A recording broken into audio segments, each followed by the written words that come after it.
Meeting of December the 6th, which is our staff meeting. Welcome, everyone. If we could just introduce ourselves, that would be great. Christy Ritchell, Assistant Clerk. Leslie Hervey, Clerk to the Board. Good afternoon. I'm County Commissioner Denise Driehaus. Jeff Ludo, County Administrator. Michael Friedman, Legal Counsel. Ooh, that was really fast. Hi, Stephanie Summerall Dumas, President of the Board of County Commissioners. We're going to get started. We don't have a lot of things on our agenda, but very important items. So I will move forward, and our first item on the agenda is Community Economic Development Assistance Program, CDAP, recommendations, and Maria Collins. Welcome. Welcome. So, good afternoon, Commissioner Summerall Dumas, Commissioner Driehaus, County Administrator Ludo. Hello. So, all right, let me just make sure that I'm operating this correctly. See, over, got it. Okay. So, I'm here today to present the funding recommendations for the 2020 Community and Economic Development Assistance Program. The CDAP program was created in 2017 to leverage funds for large-scale strategic projects for impactful development. 2022 is the 6th year that this program is being administered throughout Hamilton County. Up to $300,000 in grants and/or loans with terms of 0% up to 5 years are awarded for these projects. The type of projects that CDAP funding is used for are projects that will revitalize community assets, spur other developments, remove blighted properties, as well as promote economic development within those jurisdictions. The CDAP Advisory Committee, which is made up of representatives from the Community Development Advisory Committee, which is also known as CDAC, that provides recommendations to the administration for the county HUD grants, as well as representatives from Alloy Development's Economic Development Committee. The 2022 CDAP process, which was carried out by the Hamilton County Community Development Division and Alloy Development, solicited proposals for the 2022 CDAP from the 43 communities participating in the county's HUD programs. The 2022 CDAP funding for this year was $600,000. And I'm sorry, I forgot to move this. Okay, all right. Was $600,000. The CDAP review process started on July 1st, whereas the Community Development Division and Alloy had a kickoff and Q&A with local governments.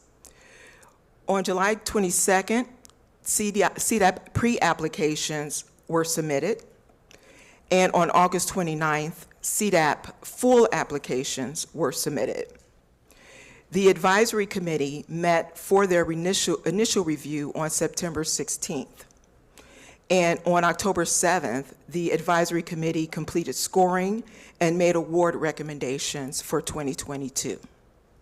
And today I am presenting those recommendations to the board. This year's CDAP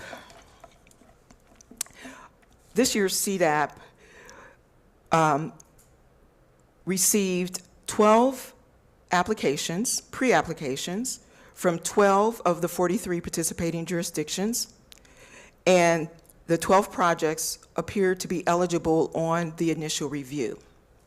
Full applications were submitted by all 12 pre-applicants, after which the National Development Council, CDAP Advisory Committee, and the CD staff determined 6 of the projects to be eligible for funding evaluation. Here is the table that shows the 12 projects that were submitted. And the total ask of all 12 projects came to $851,000. Total project cost of all 12 projects combined totaled just over $3.4 million.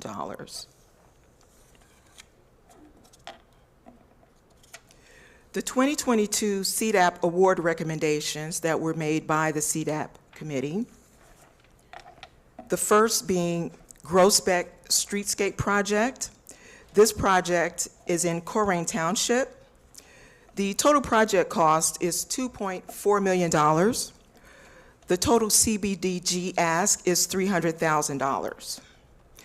This project will transform the Colerain Avenue corridor in the struggling neighborhood of Groesbeck between John Rose Avenue and Shady Crest Drive by expanding the sidewalk width, which is represented by the two blue outlines, by constructing pedestrian scale lighting, delineating the public and private realms with masonry knee walls and landscaping.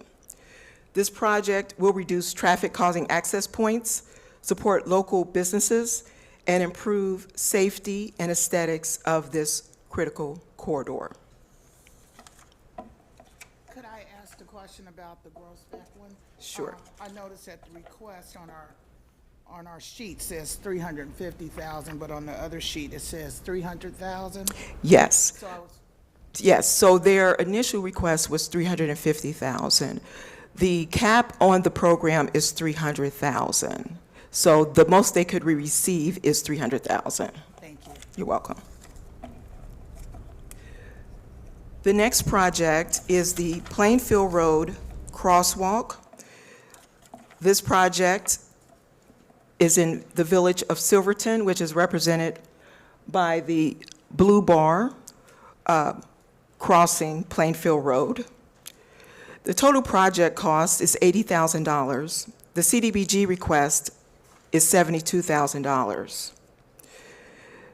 The Village of Silverton is planning to install a dedicated mid-block crosswalk with beacons on Plainfield Road in the area of public parking. The crosswalk is proposed to serve local businesses along the corridor, as well as an existing bus stop and the adjacent Ken Anderson Alliance Building, which services many residents with disabilities and reduced mobility.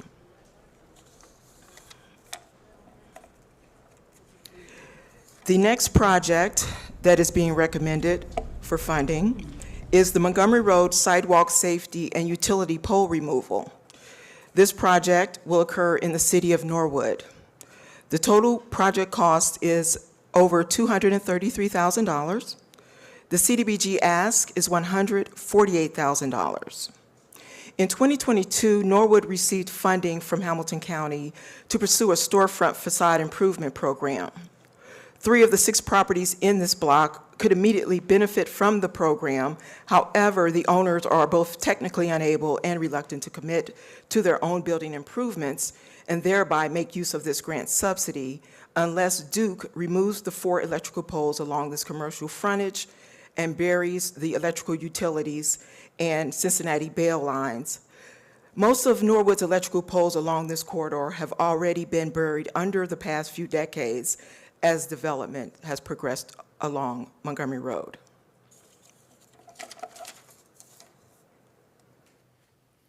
And the fourth and final project is parking lot renovation. This project would occur in the village of Elmwood Place. The total project cost is $80,000. The CDBG ask is $80,000. The project involves renovation of a parking lot on Vine Street to bring it up to current standards. Additional parking spaces will enable business expansion in the area, as well as provide residents and their visitors a place to park their car. The expansion of some businesses in the area has been deterred due to limited on-street and off-street parking.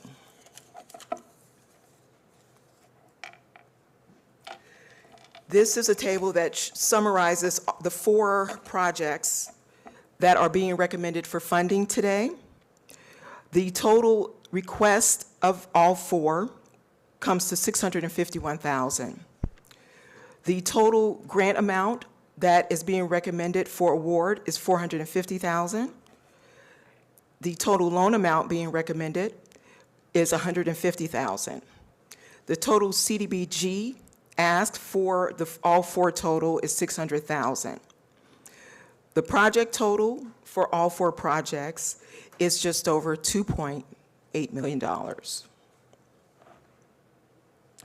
And that's all I have. Thank you so much for your presentation. I just had a couple questions. As we looked at the summary at the beginning, and it was indicated that we had 12 applications, and I was just wondering if you had any idea of why we had so few applications, considering we could have gotten it like from 43 different other places. Do you have any opinion on why you think it was low this time? Actually, I'm really not sure. I really can't honestly say. As I said, we did do a Q&A, a work session, virtual with all of the jurisdictions, that they were welcome to be a part of that with any questions. But why, some did not submit, I really can't say. I know that there are some jurisdictions that have received CDAP funding in the past that are still spending down or have not moved forward on their projects yet. But that, I really couldn't speak to it. All right. The other question would be the ones who did not receive the money, Mm-hmm. and they appeared to be eligible. Maybe if there could be somewhat of a summary of why Okay. Mm-hmm. they didn't get what they asked for. I know we couldn't help everybody. I know Yes. that for sure. Yes, yes. And I remember the last time I had mentioned about some of these entities are continuing to get money in different areas. I'll point out like Springdale. They put in for $100,000 for the outdoor sports court. Yes. And I know for sure they were allocated money for that same purpose through our state funding group. So I had brought up before, if we could have and it's kind of hard to get sometimes, a list of, I don't know if the application says, have you received money in the last year from this place, or do we have that on our? Yes, that is one of the scoring criteria that we use, is if they've received funding within the last 2 years. Okay. Well, and so if they have received funding, what happens? Are they not considered, or you look at how much they've received? Or? Well, if they have received funding, what we're looking at is, have they spent the funding that they received from previous years? Okay. If they have received funding in the last 2 years, they would generally score high. But we would, we would also take into account whether or not those funds have been expended and if that project had been completed. And in regards to the Springdale ask, the project that they submitted for focused on recreation, which is not a focus of the CDAP program. The project actually is better matched for the regular jurisdictional 3-year ask. So that's why that project was not recommended for funding. Okay. And my general concern for us, thank you for that explanation, is that entities will put in for funding and not thinking that we have the ability to go back and check. I'm not just picking out Springdale, but it was a couple other ones that I recognized that recently got funding. So just that we as a planning department try as much as possible to keep a history of what people in different villages are getting. So thank you so much for your presentation. Thank you. Vice President Reese. Yes, thank you for the presentation. Could you go back to the other slide, because this one becomes a little confusing for folks, who got it and what the total amount was. Can you give me again, what was the total amount eligible for the program? The total amount of eligible was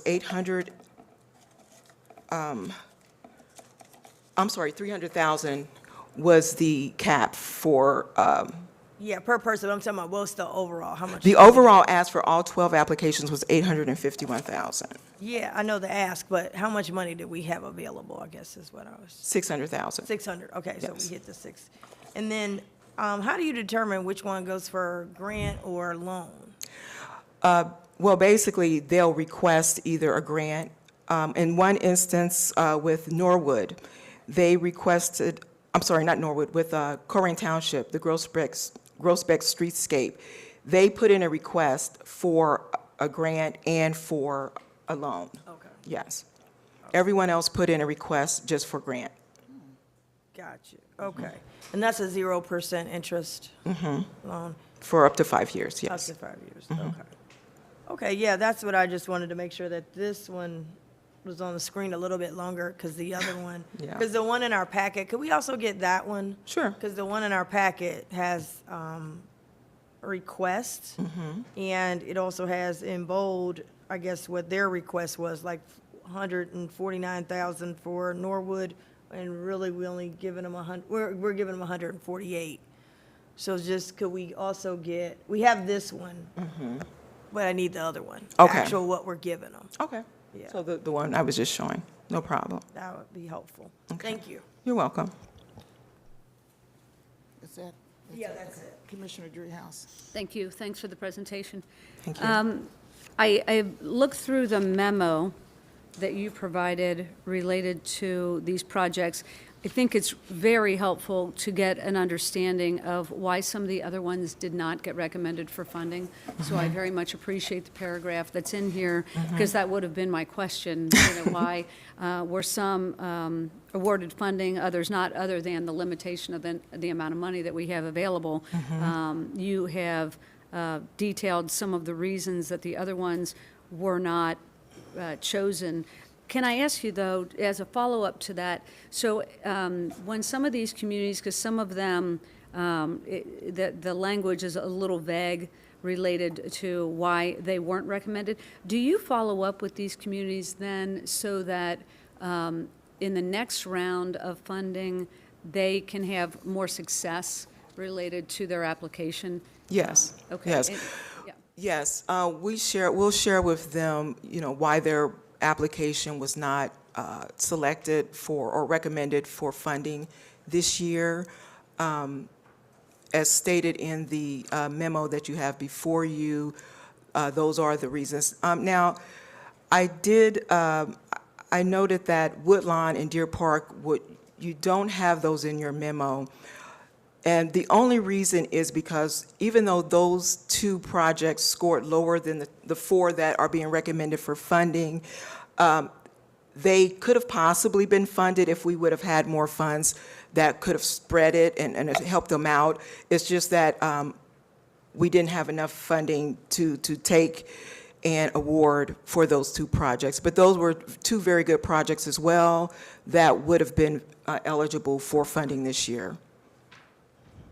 Yeah, and that's, thank you for that. It's very helpful because sometimes there are funding sources, different funding sources that then become available, and it's good to know, like, who's in the queue and how they ranked. And then these communities that were deemed not eligible so much as just didn't get the award of money. I hope that we are going back to them and saying, hey, let's figure out what was not up to par this time, and at least get you in the mix next time, and because these monies keep occurring on an annual basis. So I'm glad to hear that you're doing that kind of follow-up. I think that's really helpful. Yes, and of course, the fact that we have the HUD eligibility requirements of ensuring that it meets LMI and LMA, we have to factor those in. So sometimes projects are not in areas that benefit LMI or that can be considered an LMA, low mod area or low mod income, benefiting low mod income individuals. So that can also sometimes cause projects not to be eligible because they don't meet that requirement, even though they may be good projects. Did you provide us, I'm looking for it, did you provide us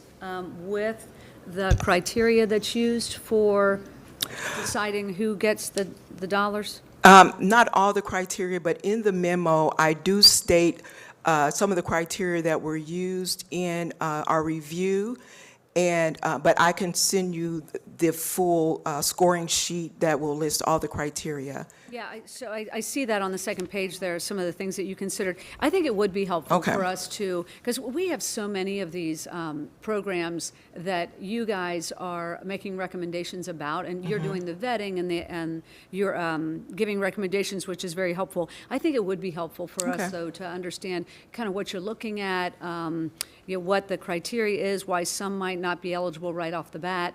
So if we get any phone calls from any of these communities, we can say, well, you should contact planning and development first, but also maybe you are not eligible, and this is probably why, right? Yes. So, yeah, and it doesn't need to be a scoring sheet so much. It's just a general sense Okay.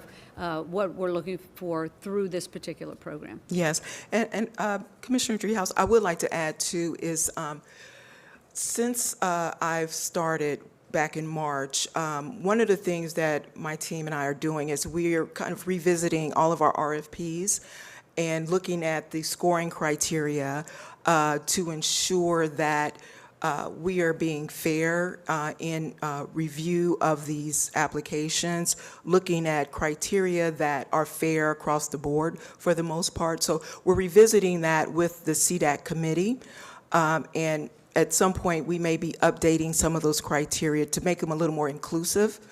But I'll be happy to share with you the scoring criteria that we've used previously. Okay, great. Thank you.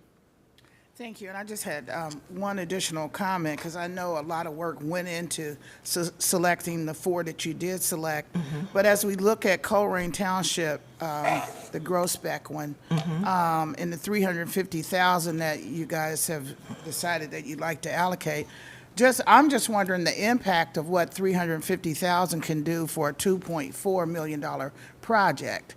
I'm just thinking myself and wondering if we only, and I'm not suggesting to change it necessarily, but if we gave them $150,000 for a $2.4 million project, I mean, because I'm thinking $350,000 is not going to have, they'll appreciate it, and we're Yeah. glad we can do it, but what sort of impact is it going to have on that 2.4? And in addition, you mentioned that Deer Park and Woodline were pretty good projects, but we didn't have enough money. They're only asking for $100,000 apiece. Not versus, but giving Colerain $150,000 or $200,000, which would leave open the ability for Deer Park and Woodline to receive something.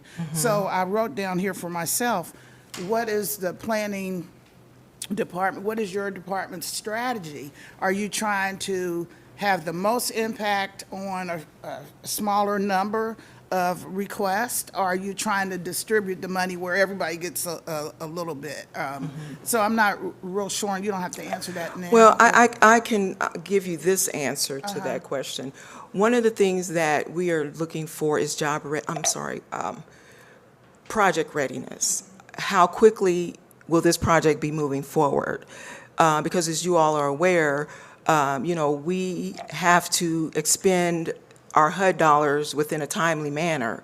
So we really want to get projects or award projects where we know those funds will be spent, hopefully within that program year or within at least the second year of funding that project. Okay. So these are projects that are ready to go. Ready to go? Yes. Okay. Thank you, appreciate it. You're welcome. Yeah, and I think your boss appreciated too, because he was going. Okay, thank you so much. So Thank what's going forward? What do we need to do? So the next thing with this, with the CDAP recommendations is we are awaiting review from the prosecutor's office on the funding agreements. Once we receive those back, then my schedule is to have these come before you all on the consent agenda, January 6th consent agenda, for authorization for the administrator to execute. Okay. All right, thank you so much. You're welcome. All right, thanks. Thank you. Yes. Just a quick aside, if it wasn't stated earlier, as I know the board has historically had conversations and discussions about, wanting to make sure that we're getting as many projects funded as we possibly can, and balancing that with trying to fund the projects that are the most impactful. And this is obviously contingent upon the budget passage, but just a reminder that if the budget passes in some semblance as it has been presented to the board, then in the spring, we'll have the community revitalization grants that are going out, and many of the projects that were not awarded through this process will at least be eligible for that process as well. That's great. Thank you for that information. Thank you so much. Thank you. Okay. Thanks. Appreciate it. Okay, we'll move on to our next item on the agenda, MSD budget discussion. Our administrator, you want to open it up for us? Yeah, happy to, Madam President. So this is really just in advance, and I'm sorry I don't have any visuals or items to pass out or anything. There's no presentation, but just a discussion. In advance of Thursday's hearing, I just wanted to provide some additional context and some clarifications around the MSD budget submittal, again, mainly just from a process perspective. So typically, as we go through the process of MSD budget approval, MSD will submit a budget in late summer, early fall. The county team will review that budget, provide questions and feedback to MSD on numbers and programs, whether it's the CIP or the operating budget. MSD will resubmit if necessary based upon those questions and to answer those questions. And this year, I think that there was an in-depth process, as there always is, and I think there were a couple of resubmittals, I think, in October and in November. The final version, as presented last Thursday, as you're aware, was for an operations budget of $139 million. That does not include debt service or the SBU program. The CIP was for $140 million. I'm not focused on that so much. I think the county team has indicated that there's no real questions on the CIP. But I did want to flag for the board that the budget in total, as submitted from our reviews and conversations with MSD, conversations with our financial advisors, that the budget would appear, again, from our analysis, to require and necessitate a rate increase to maintain adequate debt service coverage levels consistent with best practice and consistent with coverage levels that the market has become accustomed to with Hamilton County debt issuances. So I wasn't certain that the issue of rates, I know there were some questions on rates at the public hearing, at the last public hearing on Thursday, but I wasn't sure that the issue was hit on heavily enough, and I wanted to just make sure that it was a focus and an area of focus prior to Thursday's public hearing. So again, just to be clear, based upon our review, the review of our financial advisors, the review of the county team, we believe that approximately a 3% rate increase is warranted by the revenues associated with the MSD operating budget. Full disclosure, that would entail a likely reduction in MSD's proposed and submitted operating budget. So I wanted to just flag this as an area of conversation prior to the next public hearing. I sent the board a memorandum yesterday on this, recommending that we notice this issue for the public hearing on Thursday, and that we add an additional public hearing potentially for the 13th prior to formally considering MSD's budgets, operating and CIP on the 15th. We would be happy as an administration, would be happy to work with MSD, but also as an administration alone to provide a presentation in much more detail on the rate dynamic at Thursday's public discussion on this. But again, I just wanted to ensure that as we saw the budget come in, saw the revenue requirements associated with the budget, wanted to make sure that we are sending the signal that as budgets come in that necessitate an increase to match with coverage levels and to support the level of revenues being requested, that we accompany that with an appropriate and prudent revenue increase if need be. So that's the point from an administration's perspective that we think we are. So I just wanted to flag that issue before the next public hearing and offer the board time to ask any questions if you have them. If we've got Joe Graff from the county team, Holly Chrisman here, who's here as well, if there are any questions. So Madam President, I'll defer back to you. That was a short discussion, but necessitated what you said, because it's very clear to me, obviously, that when you submit a budget, if there's a projected rate increase, it should be included in the budget. And so the rate increase is like an elephant in the room. Nobody wants to talk about it. But we have to talk about it because it impacts our residents and our taxpayers. And so I certainly agree with a couple things you said. We have a public hearing on Thursday. An additional public hearing, I think, would be in order because we're just bringing this forward about the possibility of a rate increase. And so you suggested, and I think you and I had talked about on the 13th, to have another public hearing. It will allow our taxpayers to say what they need to say as it relates to a possible rate increase. I'm just really not happy that it wasn't included in MSD's budget. So it really, nobody needs to be the bad guy here. We don't need to be the ones to say, we agree or disagree with a rate increase, but we should get our information from the people that are working within that field, and they should bring it to us, not at the last minute. Bring it to us initially so we can look at it and review it, and it's not us deciding it. It's the MSD agency deciding that this is necessary, and that we evaluate it and make a decision from there with the input of our residents. So now this public hearing on Thursday is at 1. I'm wondering if we need to do an evening meeting for that. We can talk about that in a minute, but an evening meeting to have an additional public hearing as it relates to a possible rate increase. So I will open it up. Vice President Reese, any comments?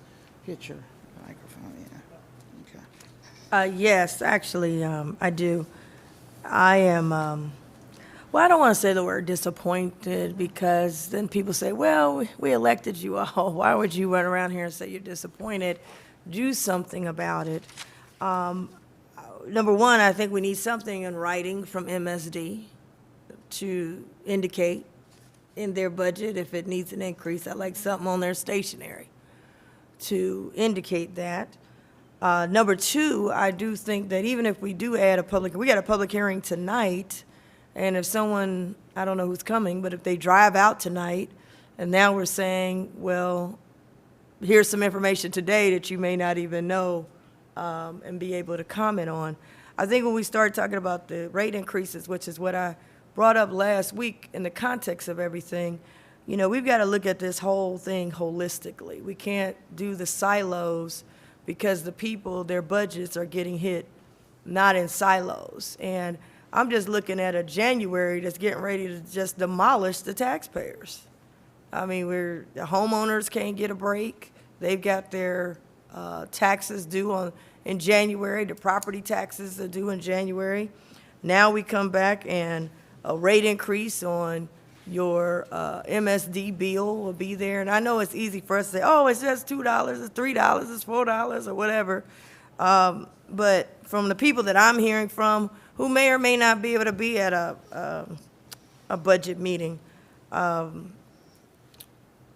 gonna get killed. And we still have these big projects that we're getting ready to do, stadiums, and I just had a meeting today, convention districts, and it's like, how do you do all these things and on the back end tell the taxpayer, we can't help you? We got to go up on your MSD rates. We can't give you a break on your property tax. We can't do a full 30%. I just don't know how we do it, and everybody's coming at the last second with, by the way, here's some more money we need. So I have to look at it from that perspective. Right now, the taxpayers are losing in this battle, and I just don't see how. I've asked the administration, and I'd like her to be presented. I asked them to look at what can we do with the ARPA money.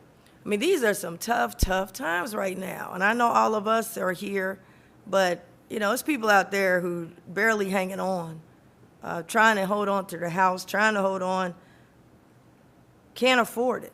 Just cannot afford it. So, last week I did say that this was coming. I wanted it, and it was all this. I would say to me last week, based on what I'm getting from people, they felt it like it was a slap in the face when they watched the video last week. We asked the questions, do you have a CFO? When we asked the questions, will there be a rate increase?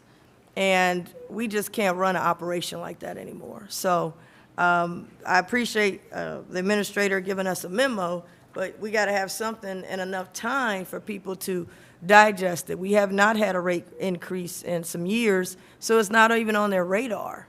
Most of these things that we're doing, even though we would love everybody to watch us every week and do nothing but pay attention to what we're saying and doing, reality is people out there trying to survive. And unless this gets a lot of publicity, they won't find out until it's too late. I've got people calling me now, they found out until it's too late. We're not gonna get the 30% because they don't find out till after the fact. So I had asked the administrator to, something like this needed to take a lot more time, needed to be really examined a lot more. But I also would like for the administration to look at the ARPA funds and see if we're able to finance this through our ARPA funds to keep the rate this year at a flat rate where no one has an increase.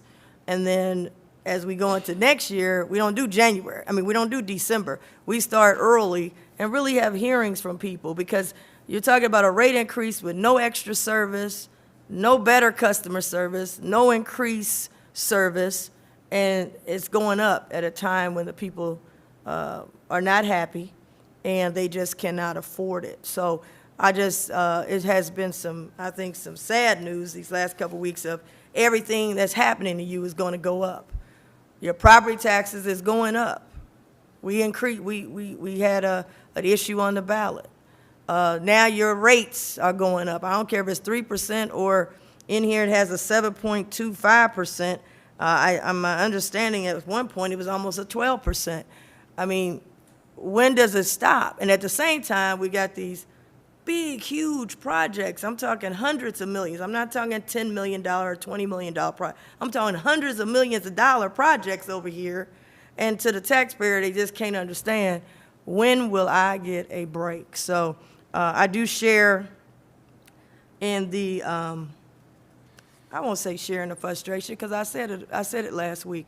But I think last week there was not the clarity that should have been when we could present it. When we even had a citizen down here, a couple citizens who, President Dumas, a couple citizens who came to the hearing, and, you know, obviously probably would have liked to weigh in on it, but as you said, we didn't get this information. So we've got an information situation, information deficit, and at the same time, talking about raising rates at any point at this time when people are struggling with inflation in their home right now, for me, is a difficult conversation to have. And even with an additional daytime, nighttime, I still think it's not enough time to really get the word out there where people can weigh in. So that's what I would like to add to the conversation. Thank you. Commissioner Dreehouse. Thank you. So I've looked at the memo and the recommendations. Yeah, I share the frustration that we didn't have more clarity last week when MSD was proposing their budgets. And there was no direct document that said, you know, this budget is going to necessitate, I think it was a 7.25 rate increase in order to move it forward. So that's frustrating. And I think we're all frustrated by that. So, and I even asked the question about, well, do we need a rate increase? And the answer is clearly yes. So then the question becomes, how much and what can we do related to the proposed budget by MSD to ameliorate some of that rate increase? And so from my perspective, if the budget that was offered by MSD, and I'm not talking about the CIP, I'm talking about the operating budget, the budget that was proposed, if it's true that it necessitates a 7.25 rate increase, and I think we're all here, I think it was last year, when we looked at MSD's operating budget and made a reduction there. So I think for this board, the question is, you know, are we going to go with what was proposed? Are we going to make a reduction to the operating budget? If we make a reduction, to what degree?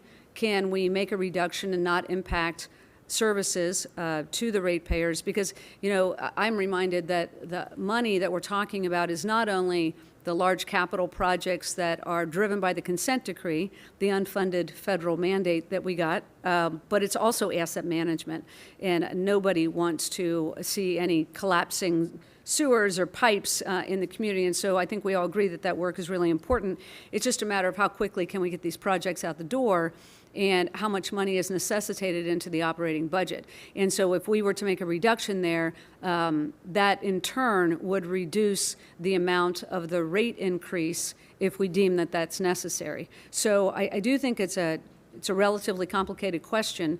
And when you lump in the debt service too, and some of the targets that we're trying to hit related to debt service and what we need to keep in the bank, we only have so much play here. So I think it is important to have people weigh in. This is something that the ratepayers view as a very important topic to them because we had such a large, and I'm going to simplify the language, we had a large amount in the bank in the past few years, and so we have not had to do a rate increase because we were spending down that balance to a place where we felt it was reasonable to have enough in there to protect us, and yet not so much that we were just sitting on money that was ratepayer money.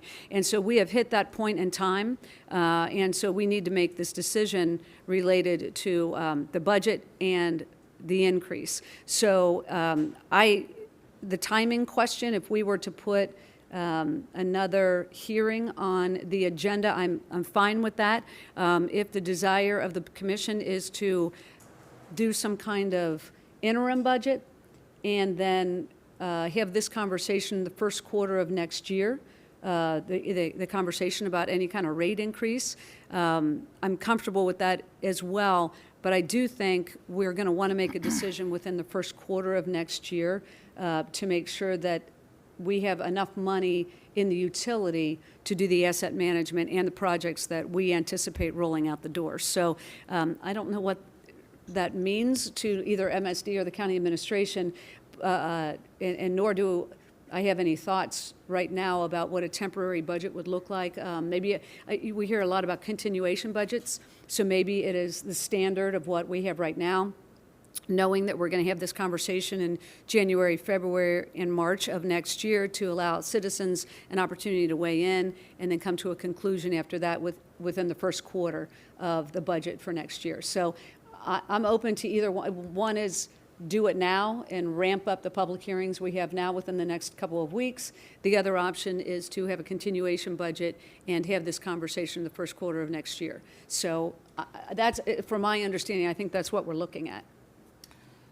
Thank you, and I also talked to Jeff about the possibility of an interim budget and the consequences as it impacts our bond rating and other items as it relates to county as a whole financially. And I'm thinking, Jeff, you can probably, if you can put that in writing, about how that would impact if we did not pass, and if you want to speak to it a little bit. I'll just speak to it generally. I mean, I think that the board certainly has that option to do some sort of continuation budget. And I can go back into the annals of history to show that the times we've talked about continuation budgets, whether it's been in the general fund or with MSD, we've talked about that in the past. I've never been a huge proponent of those for a couple of reasons. Number one, it adds a huge amount of work to the board's calendar early in the year when it's trying to get up on its feet with other things programmatically. But more to the point, especially if you're talking about doing something at the end of the first quarter, if let's say you need a 3% rate increase, if you're doing a continuation budget through the first quarter, then ultimately you have to raise rates slightly higher than that to get what you ultimately wanted for the year. So by doing a continuation budget, you ultimately wind up putting yourself in a position of having to raise rates a little bit higher. If that is the only way around a specific question, then it's a tool in the toolbox. But from the memo I provided before, that's why I led with the recommendation of trying to see if we could get to the point where we're ramping up the information on this and the public discussion on this enough over the, as Commissioner Dreehouse said, over the next couple of weeks, where we can put the board in a position comfortable enough to make that decision one way or the other for 2023. Okay, thank you. I just had a couple other things. Just so there's no confusion for the people that are watching, when you look at funding streams in Hamilton County, there are different restricted funds, general fund. So when you talk about MSD, that's a whole nother funding element. You talk about the stadiums, that's a whole nother funding element. So I don't want people that are watching to be confused that we can pay so much for this big project and not stop rates to be raised. There's a whole different funding element, and we want to make sure that, I want to make sure that people are not confused that we're doing, putting $100 million in a major project, but we can't keep the rates down. So it's a whole different stream of funding, and I'm sure we can clarify that for you so you will know. But the other thing I wanted to bring up, and I wrote down garbage in, garbage out. And the reason why I wrote that is because I don't know if my colleagues remember, I recommended that MSD meet with us every 2 weeks. Now, we've been so busy that 2 weeks thing has laxed maybe to 3 weeks. But there's definitely a need to continue that 2-week coming in even after we approve whatever we approve with MSD. And we are not going to be the bad guys. Now, it's not really important to me whether or not we're the good guys or the bad guys. We're going to be the real guys. In other words, what I mean, how can MSD forget about the possibility of a 7.25 rate increase? How did that not come up? How was that not included in their information? And it just really makes me think we're sitting here as with all the integrity that we have, the integrity that MSD has, and we're trusting that the information that comes in is true, it's real, it's adequate, and that you're going to tell us everything we need to know and not leave us hanging on something so important as rate increase. That was not by accident, and that needs to stop. We need to know exactly what's going on. We need to know exactly what your thoughts are. You're trying to get a good look at me. I'm getting a good look at you, not Diana, but the gentleman behind you, so you can hear what I'm saying. I think I'm loud enough. But we need to have all the information so we know what we're dealing with when we're making a decision that impacts our residents. And so I don't think we're getting all the information. I think you guys are holding information like you did on this rate increase, and you should have brought it out when you submitted your budget. And that's where I am on it. So, and I talked the last time about we don't want to be adversarial. We want to work in partnership. As we look, and I'm looking at, we haven't had a rate increase, I think Commissioner Dreehouse did indicate, about 7 years. Was it 8 or 7, Jeff? I think it's been It's 8. a long time, but not that we need, that, oh, it's been 7 years, we're going to do another one. No, I'm not saying that, but if it looks financially, the landscape looks like we have to do it, we will do it. But we want all the information so we can evaluate it, and we don't want it at the last minute. We don't want to hear it in the paper. We don't want to hear it outside of here. So we're going to continue the every 2-week mission for you guys to come, but please give us all the information to work with. As far as the second public hearing, I think we need another one on the 13th, and I would like for us to have it in the evening if we can. If we can't, we'll do it during the day. But I think we definitely need another public hearing to come to some conclusions. Now, you had something you I wanted? did, yeah, I did. Before I get to my comments, I want to go back to procedure. This rate increase, would this be in our overall one-vote budget, or would this be separate from the other budget? We'd have 2 votes or 1 vote? Very, very good question. Yeah, so the MSD budget has always been separate from the all funds budget. So yes, this would be a separate vote on passing the budget, then versus the all funds budget that I presented to you. Got you, thank you. Now, a lot has been said, and conversations with you, and I understand this is the way this government works. The one thing I hate about how this government works is that we cannot talk So we have one person based on who has to present to us, and it's based on what they present. And I noticed that my two colleagues talked about conversations with you, Mr. Aludo, but I also had a conversation with you, and it didn't make this scenario document. And my scenario was to look at the ARPA component. Is that going to be in a document? I don't know if it'll be in a document, but we're looking at that. I'd like it to be in a document. That's my point. I don't want to have a ventriloquist. I want to be able to say what I can say, and I think that has been the case with me. Now, I know I might not be, I might be in the minority in this room, but I ain't in the minority when I lead this building. And I know what I'm not confused on what I'm talking about. So I don't want to start a tone, and it seems to be a tone that you can go and talk to each of us and you give your side. But I don't know who we can get who can just give me the facts. Because you're going to say, I want to do it this way, so you put these scenarios, you never include it, whether you like my scenario or not. It should be in here. So in my scenario, if it works, there'll be no rate increase. Now, there's no sense of having a public hearing if when the people come, we ain't going to listen to them. We've already decided. I decided I'm not for the rate increase. But if we decided that we're going to go with the rate increase, don't pretend and have the people use their gas money and their bus cards. And we already saying we're going up. Because I put it in here. And the reason I talk about the totality, because all of us have to be elected and we're voting on the totality. And the messaging is wrong. Now, we talked about these are different funds. We found out the stadium fund is not a restricted fund by the Ohio Revised Code, aka state law. We just choose to do that if we want to. It's really still general fund, and we're doing stadiums. But then on the other hand, and I love this part, I love budgets. I wish I could do more line item by line item. We used to do it at the state, I loved it. So I'm really understanding budgets. And what I'm saying to the people is when they get their bill, when we talk about can you afford to live in Hamilton County, they're looking at, man, the rate done went up, but my check at my job didn't. When they look at, oh man, you had a chance to give me a property tax rebate and you didn't, even though when we had the World Cup, you were getting ready to give $40 million. But we don't have the World Cup, so that should free up $40 million. And the rate of property tax that I put forward only was $24 million. So I do understand that. I also understand bond ratings. You can't say that where our bond ratings is going to go down, not if you don't keep borrowing, but you keep borrowing for big I just had a meeting, a big project, Convention District. We're going to refinance and borrow.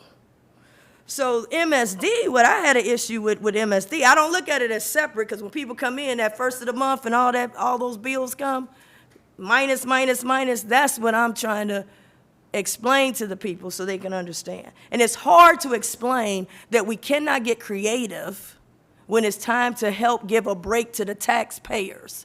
We can't get creative, but we can get real creative for, say, for example, the Port Authority with the Millennium situation. That came out of the general fund, $5 million out the general fund.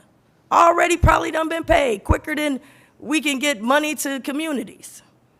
So to the taxpayer that's out there, they're going to get an increased bill in January for their property tax, now an increased bill for their MSD, and most of them are not happy with MSD. At least calling my office, they're not. You don't get nothing extra. You get no additional services, but your rate is going to go up. So I'm not for a public hearing if we really ain't going to really listen to them, if we just going to say we had it and check the box.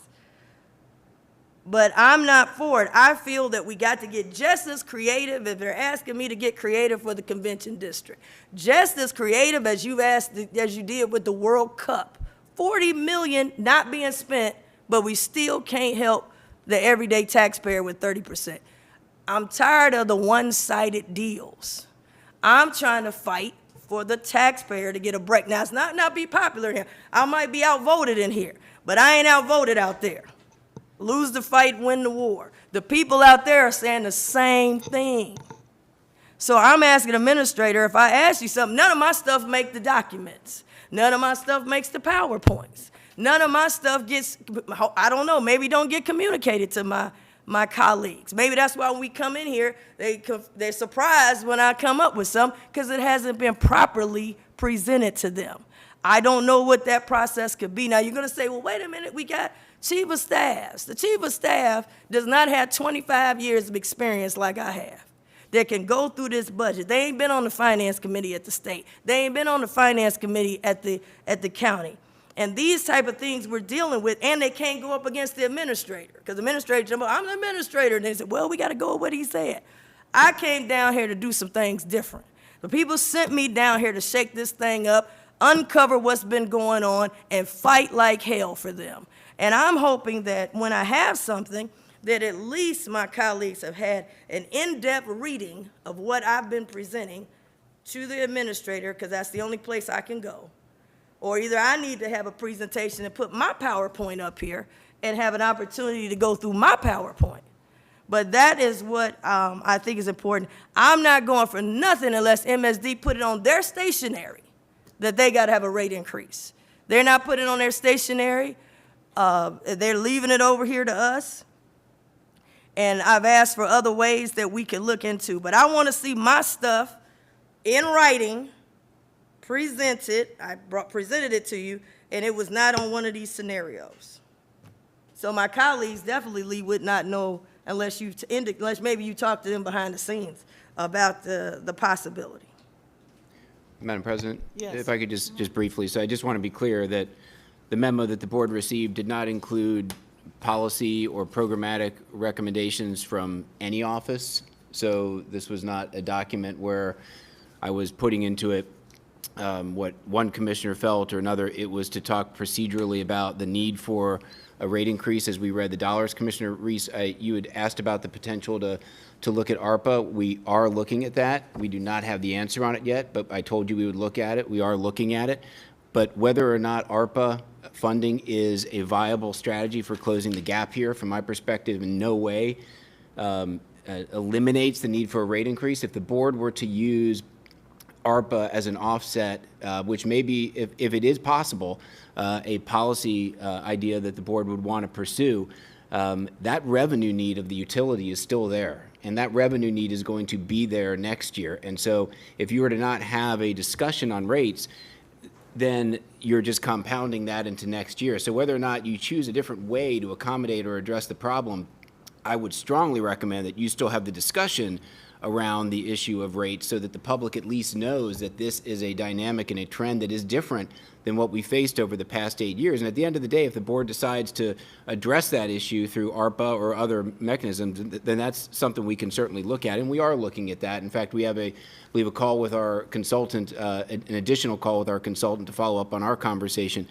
tomorrow to try to ensure whether or not ARPA is an eligible use of this. And that's something that we would bring to bear in the future discussions on this to give the board options. Madam President, Yes. I'm confused. I gave this idea, it's been before this memo was written, and every time I show up, from the time I got elected, it's time for me to go on and put the truth out here. From the time I got elected, by 212,600, and I think 363 people, I've been doing nothing but fighting, trying to make sure whenever I come up with something, we claim we got to have 2 people for you to look into something. From day one, when I walked in here. But every time you put something up, no one elected you, and you can put something forward and don't have to have everybody in agreement. I believe in for transparency, it should have been put in here. That one thing that Commissioner Reese did ask about was the ARPA. And I don't know why do I need 2 votes for you to look into something that will save the ratepayers from this year? Okay, you say, well, it won't help you for the following years. But now we got time to have these real public hearings and discussions and those kind of things. We're talking about, do we just go with a temporary budget until we figure it out?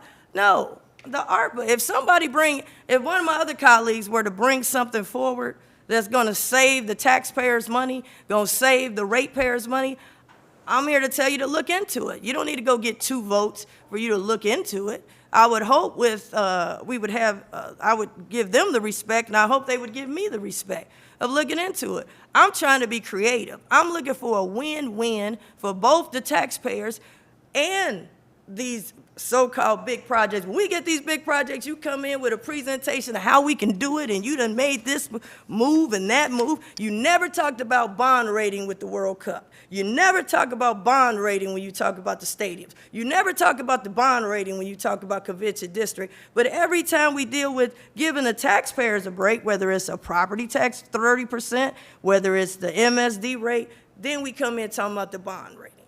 And I'm just, come on. So I would hope that in these scenarios you got 4 scenarios, I believe. Yeah, you got scenario 1, scenario 2, scenario 3, scenario 4, all by non-elected bodies.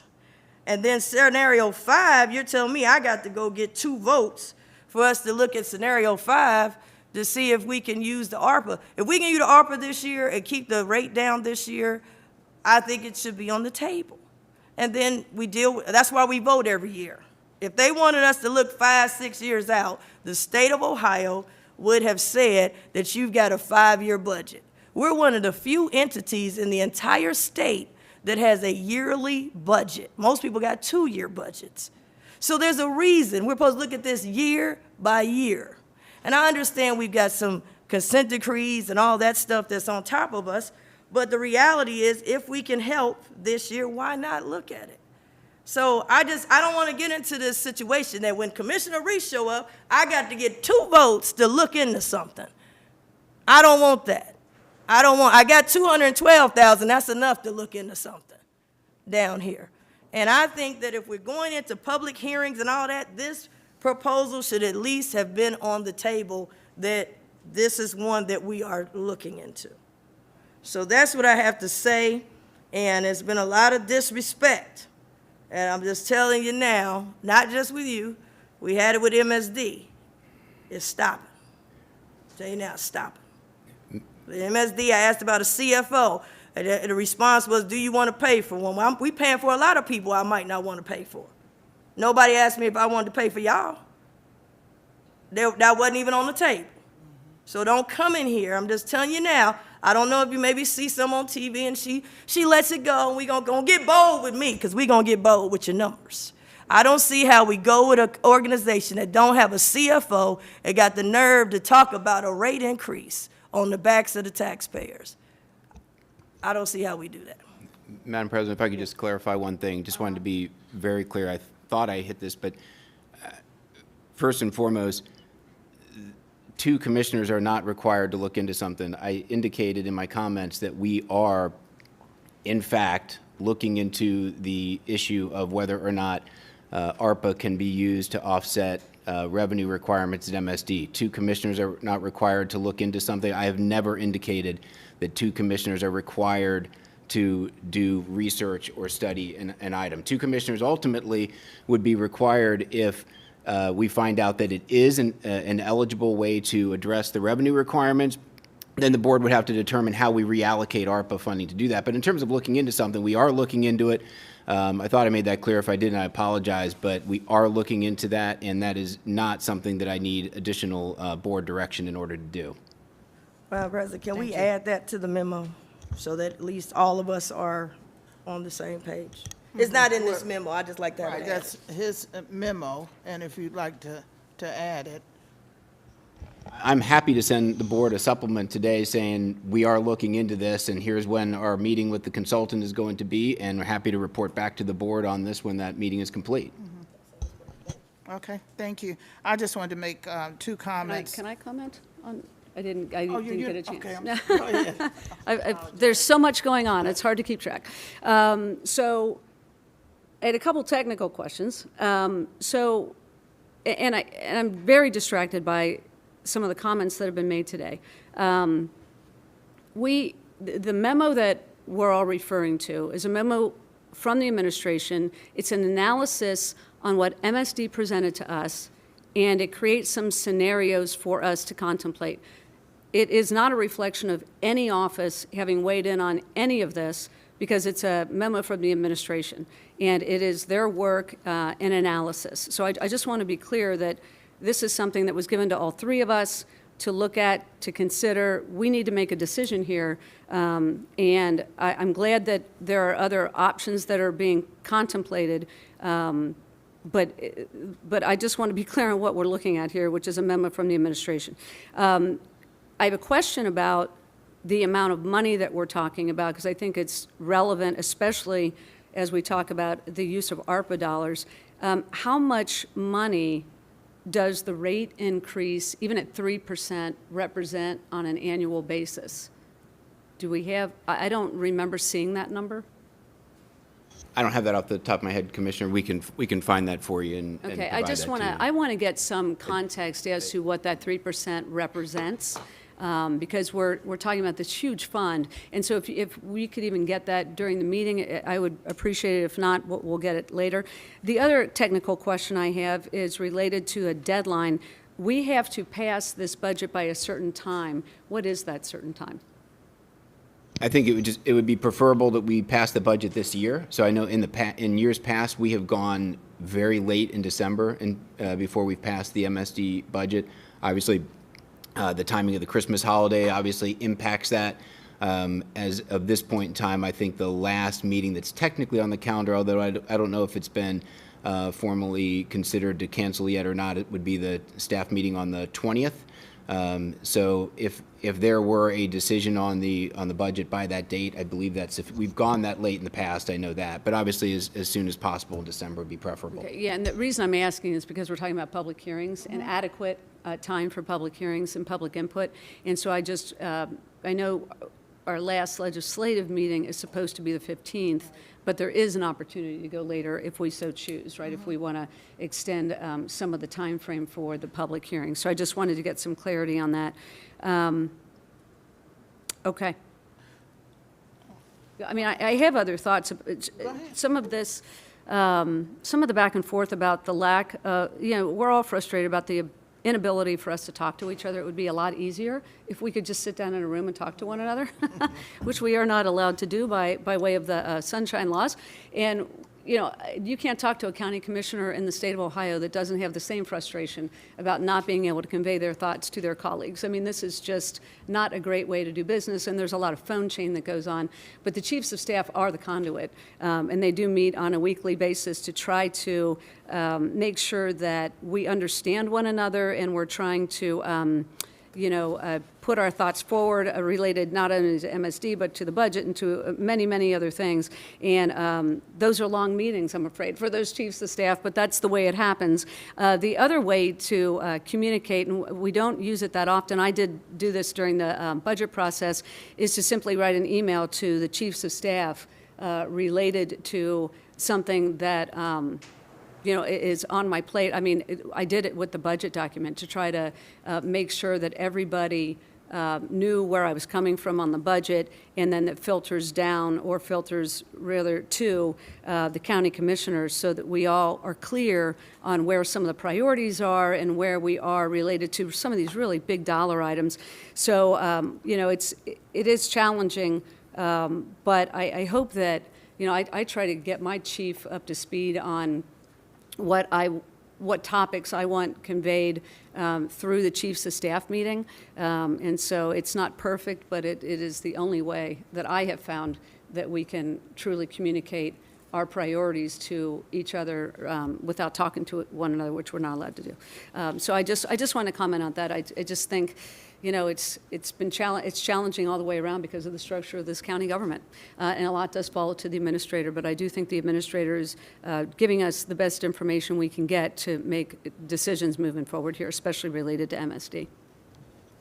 Thank you. Just a couple comments. I would like to pursue the December 13th public hearing in the evening at 6:30 to talk about MSD, and allow the public to come and bring their ideas, concerns, comments. And I just want to guarantee those that come that we will listen and also consider what you have to say. So it's not something just for us to do. we want to hear what you have to say and consider what you have to say. And also MSD, my expectation that MSD will be there to answer questions, not just any MSD. Diana, I would hope that you normally make the meetings, if you could make sure that you're there. Madam President, related to that, I don't mean to interrupt, but if we have a public hearing related to MSD, and we've got folks coming in, it seems to me that the two-way street is exactly what you said. We are listening to people's comments related to any kind of rate increase. The other side of that, though, is presenting the information, because as we have all acknowledged, not everyone watches our meetings, and so not everyone has the information that they need to get a better understanding of why we would even contemplate a rate increase, or why MSD's budget dictates a rate increase. So if we could have, I don't know how long of a presentation related to the budget, but that's the driver here, and we certainly want to provide some context at a public hearing. So I don't know what quite that looks like or how long you would want to go with a presentation, but I think that would be critical at the top of a public hearing related to a rate increase. I certainly want to make it clear that the purpose of the public hearing is not just to talk about a possible rate increase. Of course, that'll come into the conversation, but to talk about the whole gamut of where we are as far as trying to approve a budget. So we definitely need to have some intro as we start the process, and I'm sure as MSD brings up their projected rate increase, that the questions will come up. So Leslie, we'll try to be clear when we put the notification in what the purpose of the public hearing is. So it's much more than a possible rate increase. But I also wanted to make sure, whoever's watching, that we have not made any decision as a board about a rate increase. We've given our opinion of where we think we might need to be, or maybe we don't need it, maybe we do, maybe we need to have less. But I just want to make it clear, if you came in from the kitchen or whatever, didn't hear the whole discussion, that no decision has been made by this board as it relates to a rate increase. And Jeff, you were saying, as far as passing that budget, that latter part of December, but we could also go into January, even if it wasn't a continuation budget, if we were not doing the whole budget. If we're approving the entire budget, it would have to be done before January. Is that what you're saying? Yeah, the budget would be, if you want, approving the budget would be before I January. mean, the MSD budget. Yes, Uh-huh. right, yes. So you'd still want to do that in December, Okay. unless there was some sort of continuation budget. Okay. Which we Okay. just, we can talk about that a little bit more Sure. in terms of options. Okay, very good. All right, why don't we move on? I think we've discussed that, so. We'll move on to item 3, which is, I'd like to make a motion to go into executive session pursuant to RC Section 121.22G to conduct a conference with an attorney for the public body concerning MSD. Second. Commissioner Dumas? Yes. Commissioner Reese? Yes. Commissioner Dreehouse? Yes? Thanks.